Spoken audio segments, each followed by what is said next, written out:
और भगवान यदि आपको समृद्धि दे, मैं आपको कहता हूं आपके अधिकार में आए, तो सनातन धर्म के कोई संत, महंत, कोई ब्राह्मण, कोई भी हो, किसी भी कारण से षड्यंत्र का भागी न बने।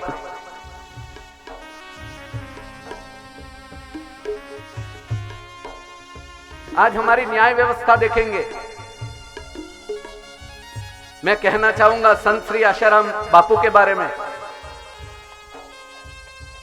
जब सनातन धर्म को कोई पूछता ही नहीं था, कोई जानता नहीं था, चैतन्य महाप्रभु के बाद हरि ओम का डंका नाद ब्रह्म जिसने छेड़ा है, आज ऐसे संत किसी सनातन राजतंत्र के द्वारा उनके शासन काल में 12-12 वर्ष से पीड़ित हो रहे हैं। और वही राजतंत्र के अग्रगणी कुछ वर्ष पूर्व उन्हीं से आशीर्वाद लेने उसी व्यासपीठ पर जाया करते थे। कभी कभी तो हमें व्यासपीठ से भी डर लगता है कि कहीं हम कुछ बोल दे, देश हित में न कोई अंदर डाल दे, तो क्या हमारे पीछे वाले भाई हमें बाहर निकाल पाएंगे कि नहीं निकाल पाएंगे। हमें विश्वास करना चाहिए कि नहीं करना चाहिए सनातनियों पर।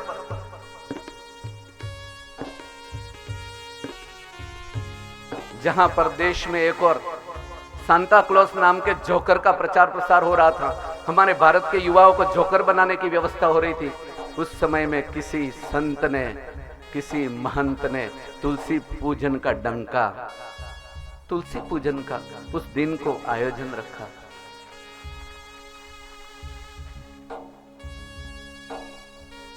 जहां पर एक और वृद्धावस्था का चलन पड़, रेबिन काटी जा रही है, वृद्ध लोगों को घर से खदेड़ दिया जाए, गंगा में कई वृद्ध लोग प्रवाह में बहते जा रहे थे।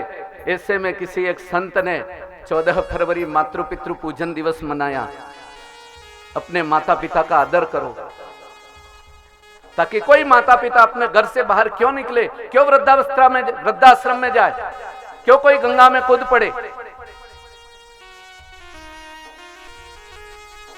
आज 5-5 वर्ष का राजतंत्र का क्रम बदलता रहा, आशीर्वाद लेते रहे, और आज ऐसे संत बंदी गृह में है, जेल में है।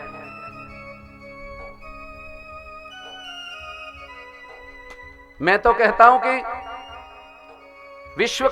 विश्व से बड़ा यदि कोई पदक है ना, उनको दे दो ना ऐसे संतों को, तो भी कोई समाज उसका प्रायश्चित नहीं कर पाएगा मेरे भाई, कोई इसका प्रायश्चित नहीं कर सकता है। संत का सत्कार होना चाहिए।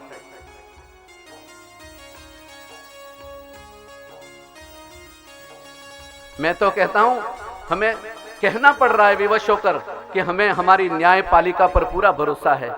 मैं भी कहता हूं मुझे पूरा भरोसा हो, लेकिन हमारे न्यायपालिका में पारदर्शिता आनी चाहिए, जिसमें विदुर नीति, चाणक्य नीति और मनुस्मृति जैसे ग्रंथ होने चाहिए, जिससे ऐसे संत कभी बंदी गृह में विवश होकर न पड़े रहे। उनके यह जो महापुरुष जो अंदर पड़े ना भाई, वे वेद व्यास स्वरूप है आशाराम बापू, और उनके सुपुत्र शुकदेव स्वरूप है। ऐसे संतों को अंदर डाल के कहां तक हम राम राज्य ले आएंगे। हम क्या सोचते हैं,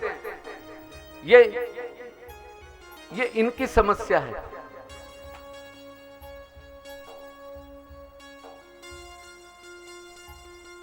मैं तो राजतंत्र से करबद्ध हाथ जोड़कर 12 वर्ष तक मेरी व्यासपीठ मौन रही, लेकिन आज मुझसे रहा नहीं गया।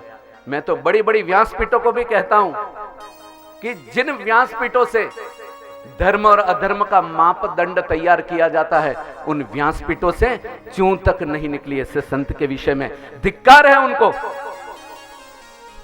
क्या तुम्हारे फॉलोवर्स घट जाएंगे?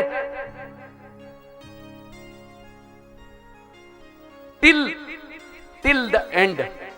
ऐसा तो क्या अपराध कर दिया था कि मृत्यु पर्यंत बंदी गृह में ही वे मरे।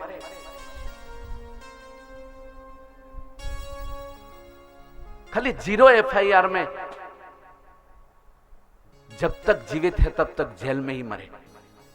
ये हमारी न्यायपालिका, मुझे भी पूरा विश्वास है। मैं व्यासपीठ से कहता हूं कि मुझे मेरे न्याय तंत्र पर पूरा विश्वास है।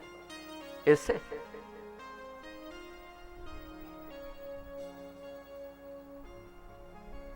शिक्षा के द्वारा, इंटेलिजेंसी के द्वारा कोई बड़े पद पर तो पहुंच जाएगा, लेकिन धर्म के अभाव में क्या वो सही निर्णय ले पाएगा? आप मुझे बताओ। हाँ, जिसके जीवन में धर्म नहीं है, खाली कोरी विद्या है, कोरे शास्त्र हैं,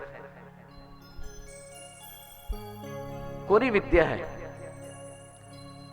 इंटेलिजेंसी है, मैं तो निवेदन करता हूं व्यासपीठ से कि रामलला को बाहर तंबू में से मंदिर में लाने से पहले ऐसे संतों को आगे आना चाहिए और ऐसे महापुरुष को बाहर लाकर उनके कर कमलों द्वारा रामलला अयोध्या में आने चाहिए। मेरा विनम्र निवेदन है। व्यासपीठ सच नहीं बोलेगी तो कौन बोलेगा? जिस राष्ट्र में कवि और प्रवक्ता ये दो चुप हो जाते हैं, उस राष्ट्र का पतन हो जाता है।